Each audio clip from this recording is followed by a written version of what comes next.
AI 时代个人化的力量。 It was a bright, sunny day, and I was out for a run when the large dog escaped from behind his fence, attacked me, bit me right in the leg. I fell, sprained my wrist, and to make matters worse, I find out he's not up to date on his rabies shots. Okay, off to the local urgent care I go. I'd been there a bunch of times before, so I figured they'd have my information on file and quickly admit me. Instead, I got this.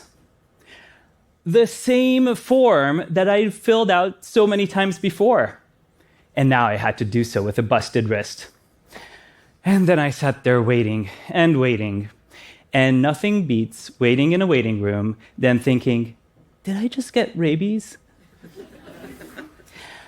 This is the opposite of a personalized customer experience. You see it all around you, don't you? And it makes you want to go, ugh. There's the hurtful. My friend Sanjeev, his dog died 6 months ago, and his online marketplace is still sending him email recommendations for his dog's favorite treats. Then there's the inaccurate. I bought my uncle a cane online, and now I'm getting trolled with ads for hearing aids and senior citizen discounts all over the internet. I'm not that old. And then there's the, I don't want another one of that. I just want one that works. I bought a dishwasher, and it arrived after 9 months, damaged. So I was waiting and waiting, and the same company sent me an email, and then another, and another, with recommendations for more dishwashers. It's infuriating. And it doesn't have to be this way. I lead a team of over 1,000 people around the world dedicated to helping brands build better customer experiences, what we call true personalization. I've been geeking out about this for years, so much so that I even wrote a book on it. Check it out. And I want to share with you what I learned, because I think we need to be demanding better experiences from the brands we interact with, especially now in this day and age when companies should be competing on the scale of insights they have about us at a speed enabled by AI and technology. Okay, but let's start with what true personalization even is. Unlike customization, which is about tailoring products, say a custom fabric for a sofa, personalization is about tailoring experiences. True personalization is when a brand takes what it learned about you in one interaction and makes your very next interaction better, faster, cheaper, or more convenient. Sounds simple on paper, but in all my work, I found there's not really a great way to measure personalization, and it's really hard to improve what you can't measure. This is why my team and I built the Personalization Index. It's a simple score, 0 to 100, and it tells you exactly where a brand stands. You can score any company on it in any industry, and it's really the first measure of its kind. We did exactly this for hundreds of companies around the world, and the findings kind of shocked us. What may not surprise you is some of the companies at the top of the Personalization Index scoreboard. Of course, we have Netflix, and we all know they provide great feeds of movies that you love to watch, and they match your preferences. Then you have Starbucks. When you open their app, they provide personalized offers for your favorite drinks. But there are other lesser-known companies at the top of the Personalization Index. Take Sondermind. They're a mental health app, and they actually score you on 12 different brain functions. And then they might match you up with your perfect therapist, or they would just give you helpful everyday advice. Now, some of the companies at the bottom of the Personalization Index also won't surprise you. They hail from industries like financial services, insurance, B2B distribution, and yes, US healthcare, including my local urgent care. But what did surprise us is the extent to which personalization can boost growth. My research shows that personalization leaders grow 10 points faster than laggards, 10 points, and they're building competitive moats.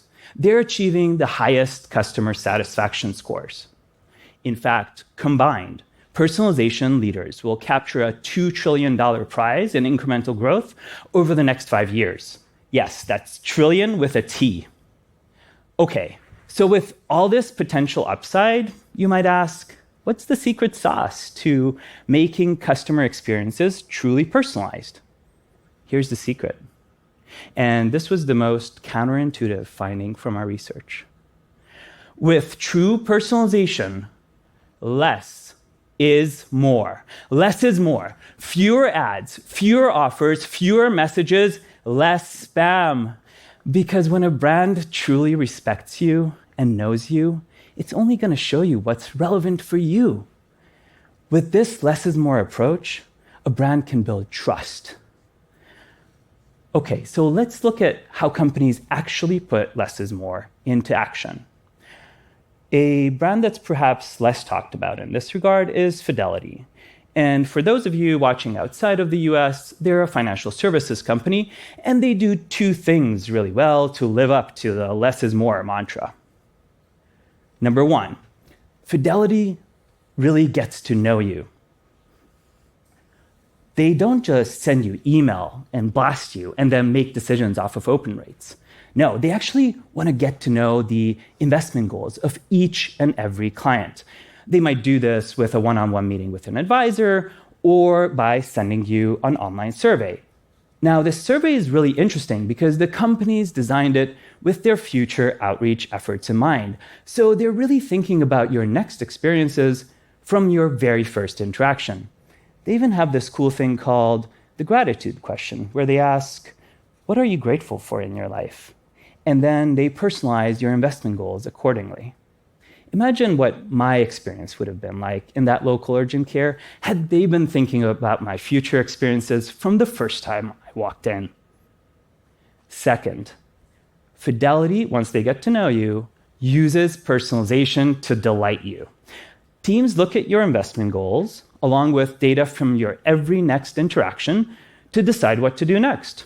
Say you had a baby, and you updated the beneficiaries on your life insurance. They would take this data and educate you on the benefits of opening a college savings account. They would even choose how to educate you. Say you were new to investing, they might show you a brief video. Or if you were really a savvy investor wanting to dig into the details, they'll send you an in-depth article. Next, and this is key, they would decide what not to do. For example, they might suppress that previously scheduled email about the newly launched Bitcoin fund. In this way, Fidelity massively reduced the scheduled outreach and shifted to a much more triggered and personalized approach. The result? Engagement and opt-in rates shot up. Okay, so customers are happier. But what if I'm the guy at Fidelity in charge of brokerage transactions? What about me? If I can't spam my customers, I won't be able to meet my monthly goals, right? Wrong. Fidelity actually saw transactions increase with this new approach. But unfortunately, Fidelity is in the minority. The saddest part of our personalization index results is that only 10% of companies qualify as personalization leaders. As a result, we live in a world of spam. 360 billion emails are sent every day, yet conversion rates and open rates are down. We downloaded 250 billion apps last year, but uninstalled half of them within 30 days. And I'm afraid this is about to get much, much worse. Why, you ask? Because with Gen AI, companies can deliver an order of magnitude more content at a fraction of the cost in a fraction of the time. We're at the precipice of a content explosion, and the jury's still out on how this is going to go. So as business leaders, we need to stop myopically focusing on selling stuff. These people don't want more dishwashers. And build trust with personalization. My research is clear. When you personalize customers' experiences, they will give you their data much more willingly. In fact, the percentage rates go up from 30 to 90%. With this data in hand, companies can build a virtuous cycle. So if you're that email marketer out there still spamming customers, stop for a second, look at your unsubscribe rates, and think about how you feel getting all that irrelevant content. And as consumers, now is the time to make our voices heard. You can feel it when a brand isn't doing right by your attention, your dollar, your data, can't you? So break off that relationship, or at a minimum, give them a thumbs down in that survey after you had a bad experience. Companies are paying much more attention to this aspect of their digital relationship, so it's worth the 2 seconds to send that signal. I want to leave you with something that I think a lot about as I do this work. Have you noticed people are a little bit angry? Actually, they're a lot angry. They're angry about big government and big corporations, about flying. They're angry about how everyone else is angry. Look, I'm not going to stand here as the personalization guy and tell you I have the answer to all the world's problems. But I do have to think underlying a lot of this simmering anger is a sense of not being heard, of being a cog in an unresponsive, impersonal world. I get it. For much of human history, the world was personal. We knew our butcher, baker, and candlestick maker, and they knew us. It's only been in the last century or so, with the rise of mass commerce and digital advertising, that businesses got impersonal. The fact is, we have taken personalization out of our lives. It's time for businesses and us as consumers to work together to put it back in, to make us feel seen and heard once again. Thank you.